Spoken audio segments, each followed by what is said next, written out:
এরে আল্লাহর বান্দা যুবক ভাই, যদি তুমি কোটি কোটি টাকার মালিক হতে চাও,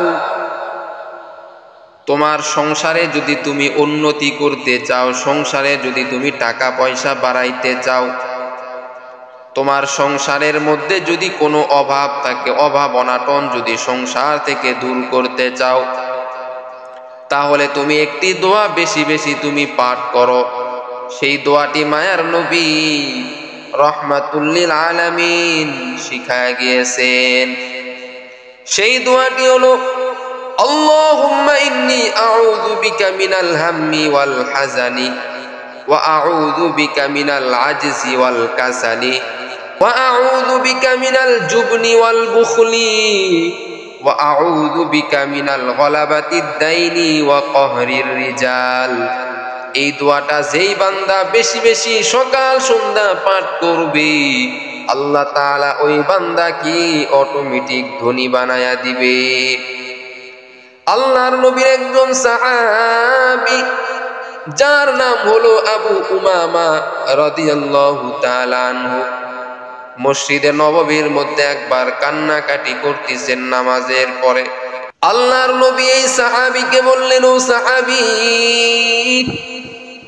তুমি কেন মসজিদে নববীতে এসে তুমি কেন কান্না করতেছো? কি হয়েছে তোমার? বলে, ইয়া রাসূলুল্লাহ, ইয়া হাবিবাল্লাহ, আপনাকে আর কি বলবো ও নবী, আমার সংসারে অনেক অভাব দেখা দিয়েছে রে নবী, আমার সংসারে অনেক পেরেশানি, আমার সংসারে অনেক অভাব রয়েছে রে নবী, অনেক টাকার অভাব রয়েছে, আমি অনেক ঋণগ্রস্ত রয়েছি, ঋণ পরিশোধ করতে পারতেছি না রে নবী। আল্লাহর নবী তখন এই সাহাবীকে বললেন, ও সাহাবী, তুমি যাও এই আমলটা বেশি বেশি করো, এই দোয়াটা বেশি বেশি করো। আল্লাহুম্মা ইন্নী আউযু বিকা মিনাল হাম্মি ওয়াল হাযানি ওয়া আউযু বিকা মিনাল আজজি ওয়াল কাসালি ওয়া আউযু বিকা মিনাল জুবনি ওয়াল বুখলি ওয়া আউযু বিকা মিন গলাবাতিদ দাইনি ওয়া কহরির রিজাল। এই দোয়াটা তুমি বেশি বেশি পাঠ করবা, সকাল সন্ধ্যা যদি তুমি পাঠ করো, এই দোয়াটা বেশি বেশি যদি তুমি পাঠ করতে পারো, ও সাহাবী, তোমার সংসারে আল্লাহ তাআলা বরকত দিয়া দিবেন। এই সাহাবী এবার বাড়িতে চলে গেল রে ভাই। বাড়িতে যাওয়ার পরে এই সাহাবী এইবার সকাল সন্ধ্যা এই দোয়াটা পাঠ করা শুরু করে দিল। পরে 7 দিন পরে আল্লাহ রসুলের সঙ্গে এই সাহাবীর দেখা হয়ে গেল। এই সাহাবী এমন খুশি হয়ে গেল, এমন খুশি তার অন্তরের মধ্যে। নবী বললেন, ও সাহাবী, তুমি এত খুশি কেন? কি হয়েছে বলো? বলে, ইয়া রাসূলুল্লাহ, ইয়া হাবিবাল্লাহ, আপনি আমাকে যেই দোয়া শিক্ষা দিয়েছেন, যেই দোয়া আমাকে শিক্ষা দিয়েছেন, এই দোয়ার আমল করার কারণে আমার সংসারে আল্লাহ বরকত দিয়া দিছে, আমার সংসারের অভাব অনাটন আল্লাহ দূর করে দিয়েছে,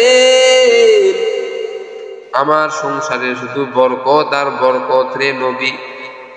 আল্লাহর নবী বললেন, ও সাহাবী, আরো তুমি কিছু আমল করতে পারো, যে আমল করার কারণে তোমার সংসারে আরো বরকত বেড়ে যাবে।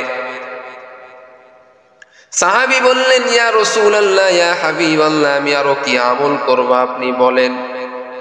আল্লাহর নবী বললেন, সর্বদা দুরূদ শরীফ বেশি বেশি পাঠ করতে হবে তোমাকে। যখন তুমি ঘরে প্রবেশ করবা, দুরূদ শরীফ পড়বা তুমি সর্বপ্রথম। ঘর থেকে যখন বের হবা, দুরূদ শরীফ পাঠ করবা। যেই বান্দা বেশি বেশি দুরূদ শরীফ পাঠ করবে, আমার আল্লাহ তার সংসারে বরকত দিয়া দিবে।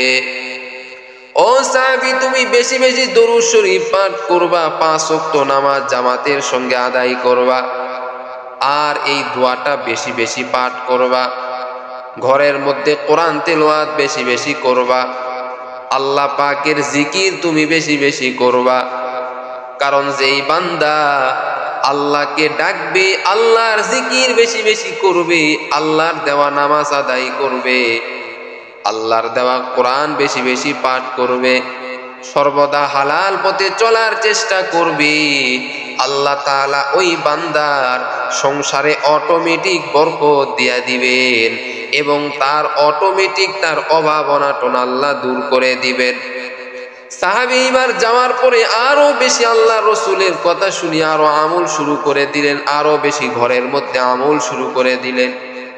কিছুদিন যাওয়ার পর আল্লাহ তাআলা ওই বান্দার ঘরের মধ্যে আরো রিজিকের ব্যবস্থা করে দিলেন এবং সব ঋণ দেনা আল্লাহ তাআলা ওই বান্দাকে শোধ করার মতো তৌফিক দিয়া দিলেন। या इलाही मुझसे मुझको दूर कर, ताकि देखो मुझ में तुझको एक नजर। या इलाही तू मेरा गफ्फार है, या इलाही तू मेरा सत्तार है। আল্লাহ রিজিক দেওয়ার মালিক, সম্মান দেওয়ার মালিক। আপনি অভাবে পড়েছেন, বিপদে পড়েছেন, আল্লাহকে ডাকেন, আল্লাহর কাছে দোয়া করেন, অবশ্যই আপনার দোয়া আল্লাহ কবুল করে নেবেন। আল্লাহ দোয়া কবুল করার জন্যই আল্লাহ তাআলা উপস্থিত রয়েছেন, রেডি রয়েছেন।